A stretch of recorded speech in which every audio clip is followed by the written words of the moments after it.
Hare Krishna. I am Radhika Pyari Devidasi, and this is the continuation of the Mahabharata series retold by Krishna Dharma Prabhu. Chapter 29 Arjuna Returns. Although offered every kind of enjoyable thing by their celestial host on Gandhamadana, the Pandavas thought only of Arjuna.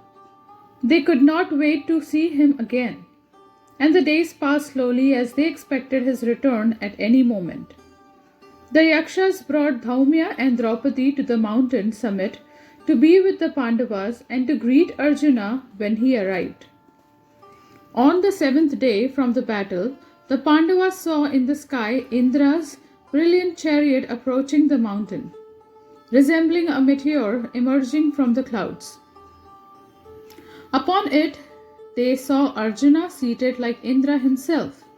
He was wearing glowing silk robes and was adorned with celestial ornaments and garlands, a brilliantly jeweled coronet on his head. The Pandavas stood to receive him. All of them felt the greatest happiness as the chariot slowly descended, drawn by its 10,000 steeds. As it reached the ground, Arjuna got down and bowed at Dhaumya's feet, then at Yudhishthira and Bhima's. The twins then bowed to him and he greeted Draupadi with gentle words. He handed her a number of celestial gems of sun-like splendor which Indra had given to him. Yudhishthira also greeted and worshipped Matali as if he were Indra himself. He inquired from him about the gods' welfare. Matali spoke affectionately to the Pandavas as a father might speak to his sons. Then he ascended the chariot and returned to Amravati. Arjuna sat amid his brothers while they asked him to tell them all about his adventures. He narrated everything he had experienced, beginning from his first meeting with Indra in the form of a Brahmin up to his departure from heaven. Arjuna told them that after he had received his training from Indra, he had to offer him Dakshina. Indra had said to Arjuna, "There is nothing in the three worlds which you cannot now achieve. You are master of all the divine weapons and have no equal in warfare. I desire that you destroy my enemies in Nivata Kavachas, a race of fierce Danavas who dwell in the womb of the ocean in great forts. By killing these demons, you will fully gratify me, O hero, and repay your debt to me." Indra then allowed Arjuna to use his chariot and gave him a suit of impenetrable armor. He had also placed upon his head the coronet, saying, "Be victorious." Blessed by the celestials, Arjuna then sat out on Indra's chariot. As he was leaving, the gods presented him with a conch shell called the Devadatta, whose sound could dispense his foes. Matali drove the chariot and they soon approached the ocean. Arjuna described the ocean to his brothers. That dreadful and inexhaustible lord of the waters was covered by swelling waves that dashed against each other, appearing like moving hills. I saw ships full of gems sailing the sea, as well as whales, timingilas, serpents, and other fierce aquatics. Through the waters I could see submerged shells and heaps of precious stones. They appeared like stars on a night covered with light clouds. Arjuna described how Matali had steered the mystical chariot which could travel anywhere in the three worlds, through the ocean towards the Danava city. As it entered the nether regions and approached the city, it made the whole region resound with the fearful clatter of its wheels. Hearing the thunderous sound, the Danavas considered that Indra must be approaching to do battle with them. They closed the city gates and manned the ramparts. I saw thousands of demons standing with bows, swords, javelins, axes, maces, and clubs, their hearts filled with fear and their limbs trembling. Taking out the Devadatta, I let out many mighty blasts which made all creatures hide in fear. The Nivata Kavachas then poured out of their city by the tens of thousands. They were clad in shining mail and they clutched maces, spears, clubs, sabers, hatchets, rockets, guns, and swords ornamented with gold and jewels. Matali maneuvered the chariot skillfully and baffled the demon's advance. Indeed, he moved the chariot so swiftly that I could perceive nothing at all.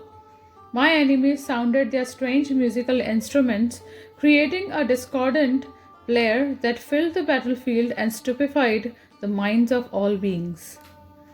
As the Danavas rushed at me, releasing hundreds of thousands of arrows, I saw in the sky the rishis who had come to witness the fight. They eulogized me with select Vedic prayers and thus inspired me. I was surrounded and enveloped by sheets of fierce looking shafts, but I countered the demon's arrows and the downpour of spears, maces, and clubs. The chariot moved with the speed of the wind. Freed from the assault, I counterattacked the Danavas. With straight coursing arrows, I drove them back, piercing each demon with a number of deadly shafts. At the same time, Matali urged my 10,000 steeds towards the enemy and trampled vast numbers of them.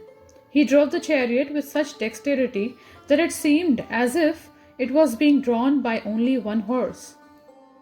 Firing my arrows with unerring accuracy, I cut off the outstretched arms of the demons, which fell to the ground still clutching their weapons.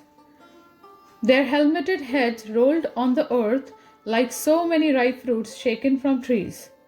The Danavas came at me in wave after wave. I charged my arrows with the Brahma mantras and cut them down as they rushed upon me. But so great was their number and that I became sorely oppressed on all sides. I then took up Indra's weapon, the mighty thunderbolt, and hurled it against the demons. It threw them away from the chariot and smashed all their weapons to pieces. I quickly followed this move by shooting 10 arrows at each of my assailants. Seeing shafts leaving my bow like rows of black bees, Matali praised me. The arrows inspired by mantras drove back the enemy and mangled the soldiers. Blood was flowing like rivulets during the rainy season. The infuriated demons then began to fight by using illusions. Instantly, the Danavas vanished and rocks showered from the sky. Aiming upward and whirling quickly about, I checked the rocks with crescent-headed arrows, smashing them to pieces. Then the demons sent down torrents of rains, accompanied by fierce wind. The whole area was flooded and no difference could be perceived between earth and sky. There seemed to be an endless sheet of water covering everything. Struggling to keep my mind controlled, I invoked the flaming Vishoshana weapon, which Indra had also given me. It immediately dried up the waters and the air was filled with a massive cloud of steam. I could hear the demons' terrible shouts. Although they remained invisible, they sent tongues of fires at me and a screaming hurricane. I countered the fire with a celestial water weapon and stopped the wind with a mountain weapon. Then they caused a fearful darkness so that I could see neither Matali nor my own hands wielding the bow. A shower of iron clubs fell from above and the Danavas let out horrible screams on all sides. The steeds drew back and Matali dropped his whip and cried out, "Where are you, Arjuna? What has happened?" Both of us were struck with terror. Matali said, "O sinless Arjuna, although I have accompanied Indra in many encounters with the demons, I have never been confounded in this way and lost control of the horses. It seems that this battle has been ordained by the Creator himself, who now desires the destruction of the universe. Surely no other outcome is possible from such a terrible fight." I stood silent for some moments to gain control over my mind. Then I replied, "Be at ease, charioteer. See now the prowess of my arms and my weapons. I shall counter these illusions with the Gandiva bow." I then invoked astras capable of stupefying the enemies, and the Danavas' illusions were dispelled. They again appeared before me. Without delay, they produced more illusions that stunned my mind and senses. At one moment, the earth seemed covered by darkness. Then it seemed to be submerged in water. Then it disappeared completely so that my chariot appeared as if suspended in space. I released the Shabdavedi weapon and dispelled that illusion. Whereupon Matali again steered the chariot towards the enemy. The demons flew towards me in a rage. I cut them down remorselessly with great volleys of razor-faced arrows. Then they vanished again, continuing to fight invisibly. By using celestial weapons capable of seeking them out, I continued to slay them. The Nivata Kavachas then gave up their illusions and retreated into their city. At once everything became visible. I saw the ground covered with their mangled bodies, their weapons, ornaments, armors, and limbs. It was impossible for the horses even to step. Matali urged them upward, and the chariot sprang into the sky. Seeing my foes retreat, I relaxed, but the next moment the demons invisibly attacked me again. A thick shower of mountain crags rained down upon me. From beneath me I felt the Danavas grasping hold of the horses' legs and pulling them down. So many rocks were falling that it seemed as if my chariot was in a cave. Again I was gripped by fear. Seeing this, Matali said, "O Arjuna, take heart. Use Indra's thunderbolt weapon. It will destroy these rocks." I chanted the mantras to invoke Indra's weapon while placing iron darts on the Gandiva. Charged with the power of Indra's Vajra, the darts sped towards the crags and smashed them to powder. The darts also dispelled the demons' illusions and struck them down from the sky. They fell screaming on all sides like huge meteors dropping from the heavens. Many of them fled and entered the bowels of the earth, while others vanished into the sky. Realizing that the demons had been defeated, I told Matali to drive the chariot into the city. He gazed about the battlefield in amazement and said, "I have never witnessed such prowess, not even from the gods. These demons have until now been impossible to conquer, even by the combined efforts of the gods." Matali drove the chariot towards the city gates, and I reflected on the battle. Although hundreds of thousands of Danavas, each like a mountain, lay dead, neither Matali nor myself had been injured. This was wonderful. Without doubt, it was Krishna's potency alone that had protected us and enabled me to defeat the gods' mighty foes. We entered the Danava city and saw thousands of wailing women. They fell back in fear as we passed, terrified by the chariot's thunderous rattle. The clash of their jewels and ornaments as they fled resembled the sound of hail falling upon a mountain. I saw the ladies quickly disappear into their golden palaces, which were bedecked with countless gems. Astonished to see the city's opulence, I said to Matali, "This place appears superior to Amravati. How is it that the gods do not reside here?" Matali replied that the city had once been Indra's residence, but the demons gained possession of it after pleasing Brahma through asceticism. Brahma gave them boons which rendered them invincible to the gods.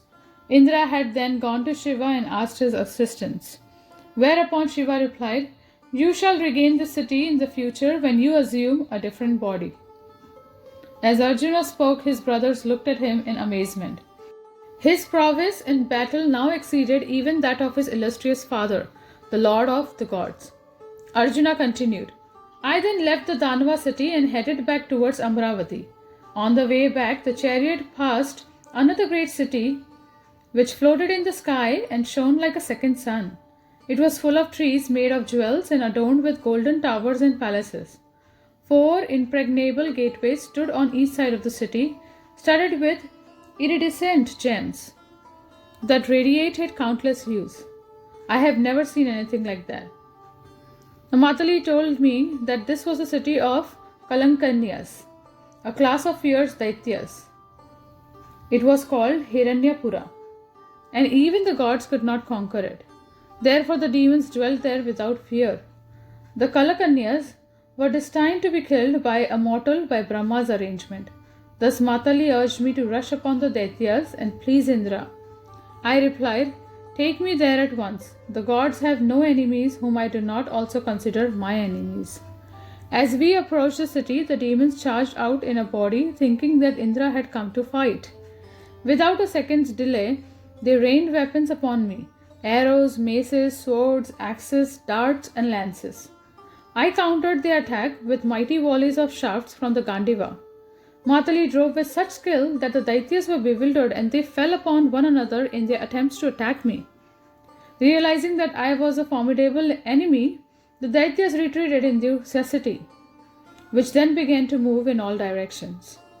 Sometimes it appeared in the sky, then under the ocean, then it disappeared altogether. Then it suddenly reappeared in front of me, shot upward, and made various curving motions through the air. Although I found it difficult to follow its movements, I managed to check its progress with straight, coursing arrows inspired by mantras. I released so many shafts that the city was torn to pieces, and it fell to the ground in flames. The Daityas rose into the sky and continued to fight. Matali then brought us down to earth, and I was immediately hemmed in by more than 50,000 chariots. I fought them with celestial weapons, but the powerful Daityas gradually repelled my missiles. The mighty demons stood before me, encased in brilliant golden armor, wearing helmets and celestial garlands. And with chariots decorated with rows of flags, my mind was attracted by the sight of the Daityas in battle array, and I struggled in vain to overpower them. I was sorely oppressed by their weapons. Sinking in the ocean of the Kalan Kanyas, I suddenly remembered Shiva's weapon. Mustering up my courage, I uttered the mantras sacred to the three-eyed deity. At once there appeared before me a huge personality with the 3 heads, 9 eyes, 6 arms, and hair blazing like fire. His clothes consisted of great serpents whose tongues darted back and forth. I shook off my fear and bowed to that awful form of the eternal Shiva. Then I fixed on my bow the Rudra Astra and continuously chanting the mantras released it to destroy the Daityas. Thousands of diversely shaped missiles spread out across the battlefield as the weapons was fired. Some resembled lions, some tigers, and others bears and buffaloes. There were serpent-shaped missiles and others shaped like elephants, bulls, boars, and cats. Simultaneously, the battlefield filled up with Shiva's followers, innumerable Guhyakas, Yakshas, Pishachas, Bhutas, and other ghostly beings. All of them rushed towards the Daityas with frightening arrows. As the Rudra Astra wrought havoc among the enemy, I fired a ceaseless shower of arrows, glaring like fire and made of the essence of rocks. The Daityas were routed, and the few that survived fled in fear. Seeing that my victory was due only to Shiva's weapon, I bowed down to him right on the battlefield. Matali praised me, and we then returned to Indra's abode. When Indra heard of my achievement, he was pleased and blessed me that I would always remain cool-headed in battle and would always discharge my weapons unerringly. He also said that no celestial fighters, whether Danavas, Daityas, Nagas, Gandharvas, Suparnas, or Yakshas, would be able to overcome me. He told me that I would conquer the earth and hand it to Yudhishthira. He gave me this impenetrable armor I now wear and fixed this coronet upon my head. He also presented me with the Devadatta. Then he brought me back to this mountain. As Arjuna ended his narration, Yudhishthira was awestruck. He said, "O Dhananjaya, it is fortunate indeed that you have met the most powerful gods and received from them all the divine weapons. I consider the earth already conquered and Dhritarashtra's sons subdued. O Bharata, I should like to see the weapons with which you defeated the demons." Arjuna assented to his elder brother's request and prepared to display the weapons. With the earth as his chariot, the Pandavas stood holding the Gandiva and recalled the mantras to invoke the various missiles. In his celestial armor and diadem, he faced east and silently concentrated his mind on the prayers. Just as he was about to exhibit the weapons, the earth trembled and the mountain seemed ready to split. The sun was covered and the wind ceased to blow. Brahmins found themselves unable to recite the Vedas and all the creatures felt oppressed. Suddenly the Pandavas saw in the sky the powerful four-headed Brahma surrounded by all the gods. The Gandharvas and the Apsaras also appeared, dancing and singing on the mountain sides. A shower of flowers fell upon Arjuna and he looked about in amazement. Before him appeared the divine sage Narada, sent by the gods. Narada, "O hero, do not discharge the celestial weapons for no purpose, or they will destroy the 3 worlds. These weapons should only be used against powerful foes in battle. Do not be so rash." Narada turned to Yudhishthira. "O Ajatashatru, You will see all the weapons when Arjuna uses them in the war against the Kauravas. The brothers bowed to Narada and he departed, along with all the gods. Thus ends the 29th chapter of the Mahabharata series, Arjuna Returns. Thank you very much. Hare Krishna.